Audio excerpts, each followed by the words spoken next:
हिंदुस्तान में जिन्हें हिंदू कहने पर शर्म आती है वो ब्रिटेन के भावी पीएम से सीख लें देशभक्ति। भारत का बेटा ब्रिटेन का पीएम बनने से पहले ही बोला, मैं एक गौरवशाली हिंदू हूं, यही मेरा धर्म है। राहुल गांधी, केजरीवाल, ममता बनर्जी, देख लें सनातन धर्म का 7 समुंदर पार बज रहा है डंका। आज की यह रिपोर्ट आपको साल 2022 की सबसे अच्छी रिपोर्ट लगेगी, इसलिए आपको यह रिपोर्ट पूरी सुननी चाहिए। 130 करोड़ हिंदुस्तानियों को गर्व होगा कि ब्रिटेन के जो भावी पीएम हैं, वो न सिर्फ अंग्रेजों के देश की सत्ता संभालने वाले हैं, बल्कि उन्हें भारत का बेटा होने पर गर्व है। उन्हें गर्व है कि उनका परिवार सनातनी है, उन्हें गर्व है कि वो हिंदुस्तानी हैं। एक बयान देकर मोदी योगी के बाद तीसरा नाम दुनिया में ऋषि सुनक का कैसे जुड़ गया है, यह भी हम आपको बताएंगे। लेकिन पहले सुनिए उन्होंने ऐसा कहकर कैसे भारत का दिल जीत लिया। ब्रिटेन में हिंदुओं का वोट न के बराबर है, फिर किसी पीएम बनने वाले नेता की हिम्मत की दाद देनी होगी कि खुलकर यह कह सके कि उसे हिंदू होने पर गर्व है। भारत में ममता बनर्जी, केजरीवाल, अखिलेश यादव जैसे नेताओं को भी सीखना चाहिए कि 7 समुंदर पार भी जब ऋषि सुनक ऐसा कह सकते हैं तो भारत के नेता क्यों नहीं कह सकते। साल 2020 में ऋषि सुनक को वित्त मंत्री की शपथ दिलाई गई थी। उसी दौरान उन्होंने भगवत गीता पर हाथ रखकर शपथ ली थी। ऐसा करने वाले ब्रिटेन के वो पहले नेता थे। उसी दौरान उन्हें ब्रिटेन का मोदी कहा जाने लगा था।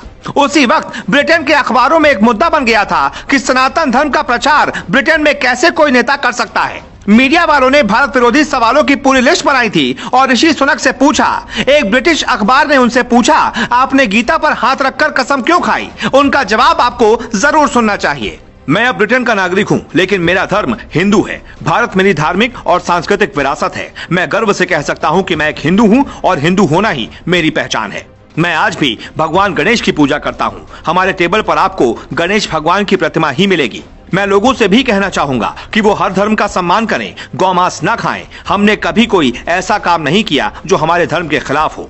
ऋषि सुनक को देखकर कुछ ऐसा लगता है जैसे सालों पहले मनोज कुमार एक फिल्म में एक अंग्रेजों के देश में जाते हैं तो लोग उन पर उनके पहनावे और शराब सिगरेट न पीने पर हंसते हैं, लेकिन जब वो एक गाना सुनाते हैं तो विदेशी देश के लोग सन्न रह जाते हैं। और वो गाना था ये, भारत का रहने वाला हूँ, भारत की बात सुनाता हूँ। कुछ ऐसी ही कहानी है ब्रिटेन के भावी पीएम ऋषि सुनक की। पंजाबी खत्री परिवार में पैदा हुए सुनक ने भारत में बहुत कम वक्त बिताया है, लेकिन सुनक का भारत प्रेम उन लोगों की आंखें खोल सकता है जो घर छोड़कर जाते हैं, विदेशी बन जाते हैं। लेकिन इस हिंदू धर्म से प्रेम की एक खास वजह भी है, वजह ऐसी जो सुनक आज भी याद करते हैं। कुछ भी हो जाए, कितने भी बड़े इंसान बन जाना, कभी दादा के साथ हुए अन्याय को मत भूलना।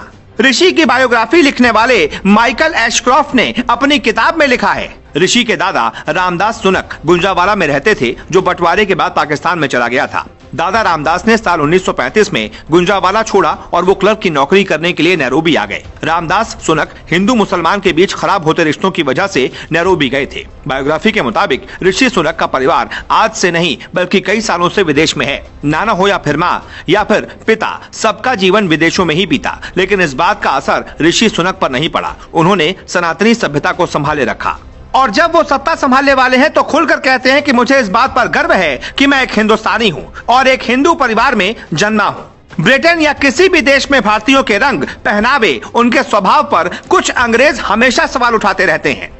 ब्रिटेन में पिछले कुछ सालों में सनातन सभ्यता की तरफ लोगों का लगाव बढ़ा है। कई अंग्रेज भारत में आते हैं तो ऋषिकेश और वाराणसी की गंगा आरती में बैठकर आरती करते देखे जाते हैं। मतलब ब्रिटेन हो या कोई भी मुल्क, अगर वहां एक भी सच्चा हिंदुस्तानी होगा तो वो अलग जगह ही सकता है। भारत के कारोबारी और जानी मानी आईटी कंपनी इंफोसिस के संस्थापक नारायण मूर्ति के दामाद हैं, जो भारत के किसी भी व्यक्ति के लिए गौरव की बात होगी। लेकिन आखिरी में हम आपको सबसे जरूरी बात बताते हैं। ब्रिटेन एक ताकतवर देश है, वहां भारत का जलवा कम नहीं है। ब्रिटेन के पूर्व राष्ट्रपति कुछ दिन पहले भारत आए थे तो बुलडोजर के साथ तस्वीरें खिंचवाई थी, जिसके बाद खूब बवाल मचा था। लेकिन उन्होंने ऐसा इसलिए किया था ताकि वो संदेश दे पाएं कि वो योगी मोदी के साथ हैं और मोदी योगी का एक बड़ा जन समर्थन ब्रिटेन में भी है। आप हर स्टोरी में कमेंट लिखते हो या ना लिखते हो, लेकिन आपको इस पर जरूर लिखना चाहिए, भारत माता की जय।